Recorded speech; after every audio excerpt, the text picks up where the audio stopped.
Second nutrition கிட்டும் ஒரு வழியாக வாங்கியாச்சு. எங்கே கிடைக்காதுன்னு நினச்சேன். ஏன்னா ஸ்டாக்கே வரதில்லைன்னு சொல்லி சொன்னாங்க. அதே மாதிரி ஃபஸ்ட்டு கிட்டுமே நிறைய பேருக்கு கொடுக்கல அப்படின்னு சொல்லி சொன்னாங்க. சரி ஓகே, நம்மளுக்கு கிட்டு கிடைக்காது, ஏன்னா டியூ டேட் வேறு பக்கத்தில் வந்துருச்சு, பேபி பிறந்துட்டா கிட்டு தரமாட்டாங்கன்னு நினச்சேன். பட் நர்ஸ் கால் பண்ணி கிட்டு வந்திருக்கு, வந்து வாங்கிட்டு போன்னு சொன்னதும் ஃபஸ்ட்டு போய் இந்த கிட்டை வாங்கியாச்சு. ஃபஸ்ட்டு கிட்டில் என்ன இருந்துச்சோ சேம் அதுதான் இருக்குது. இந்த கிட்லேயே ரொம்ப வந்துட்டு யூஸ்ஃபுல்லானதுன்னா இந்த ப்ரோட்டீன் பவுடர் தான்.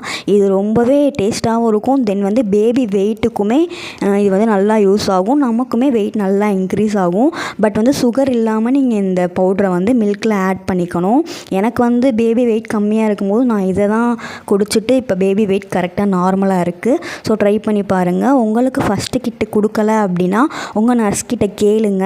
இப்போ வந்து ஸ்டாக் நிறையா வந்திருக்கு. ஸோ எல்லாருக்குமே கிட்டு கொடுக்குறாங்க.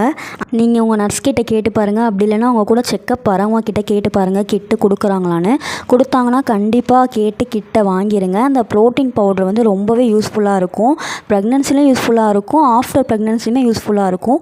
மில்க் சப்ளைக்கு ரொம்பவே யூஸ் ஆகும். ஸோ கண்டிப்பாக அந்த கிட்டை வந்து வாங்கிடுங்க.